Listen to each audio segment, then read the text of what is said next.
दोस्तों, intelligence bureau यानी कि आईबी के जो प्रमुख हैं तपन कुमार डेका, उनका कार्यकाल केंद्र सरकार ने एक बार फिर से बढ़ा दिया है, एक्सटेंड कर दिया। ये दूसरी बार है जब आईपी चीफ के पद पर बैठे आईपीएस अधिकारी और आतंकवाद रोधी विशेषज्ञ तपन कुमार डेका को एक्सटेंशन दिया गया है।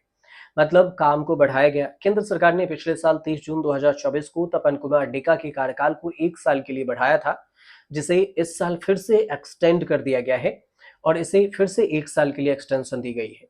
तपन कुमार डेका के बारे में जानना जरूरी है। 1988 बैच के हिमाचल प्रदेश कैडर के आईपीएस अधिकारी हैं, जिन्होंने भारत के नॉर्थ ईस्ट इलाके में उग्रवाद से लड़ने और फिर इंडियन मुजाहिदीन की कमर तोड़ने में काफी महत्वपूर्ण भूमिका निभाई है। डेका पहले इंटेलिजेंस ब्यूरो के लिए संयुक्त निदेशक के रूप में सेवाएं दे चुके हैं।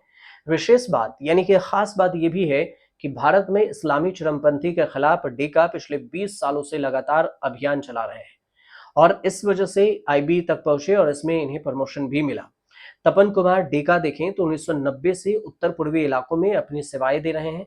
उन्हें विद्रोह का विशेषज्ञ भी माना जाता है। देश में आतंकवादी और इस्लामिक कट्टरपंथियों से कैसे निपटना है, तपन कुमार डेका इस मामले में एक्सपर्ट है।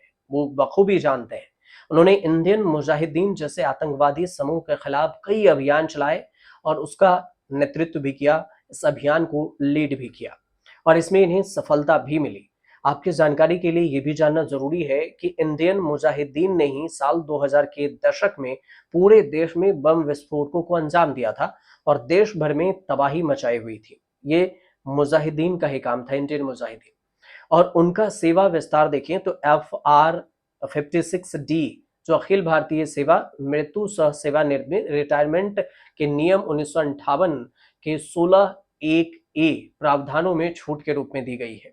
ये नियम सरकार को सार्वजनिक हित में आईबी और रिसर्च एनालिसिस यानी रॉ के प्रमुख, कैबिनेट सचिव, गृह सचिव और फिर अन्य की सेवाओं को 60 साल की सेवा निर्मित आयु के बाद भी बढ़ाने के लिए देता है।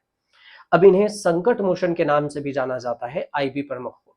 अब जो अपने इंटेलिजेंस ब्यूरो के कार्यकाल के दौरान डेका ने मध्य प्रदेश के छत्तीसगढ़, मध्य प्रदेश हो, छत्तीसगढ़ हो, महाराष्ट्र, इन सभी राज्यों में वामपंथी उग्रवादियों के खिलाफ लड़ाई लड़ी। ये उग्रवादी अब छत्तीसगढ़ के बस्तर जिले तक सीमित माओवादी हैं।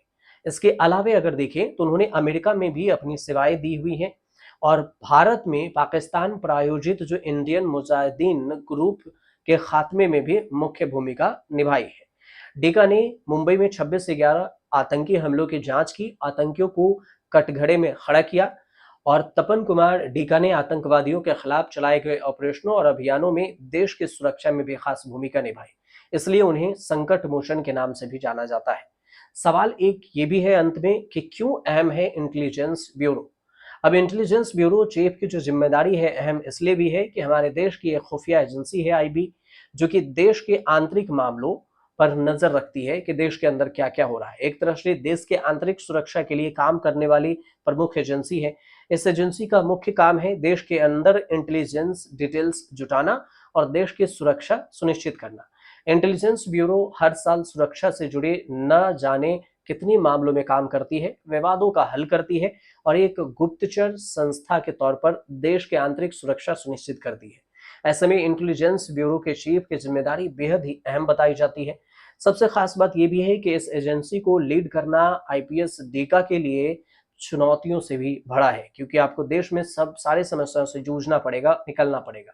अब तपन कुमार डेका के तैनाती को लेकर केंद्रीय कैबिनेट की जो अपॉइंटमेंट कमेटी है, उन्होंने आदेश जारी दे दिया है और अब तक आईबी में स्पेशल डायरेक्टर पद पर सेवारत तपन कुमार डेका 30 जून से आईबी चीफ की भूमिका फिर से निभाएंगे और उन्हें 1 साल की एक्सटेंशन दी गई है। तो ये छोटी सी जानकारी थी। अगर आपको सही लगे तो हमारे चैनल से जुड़िएगा, सब्सक्राइब कीजिए, शेयर कीजिए और कमेंट जरूर कीजिएगा।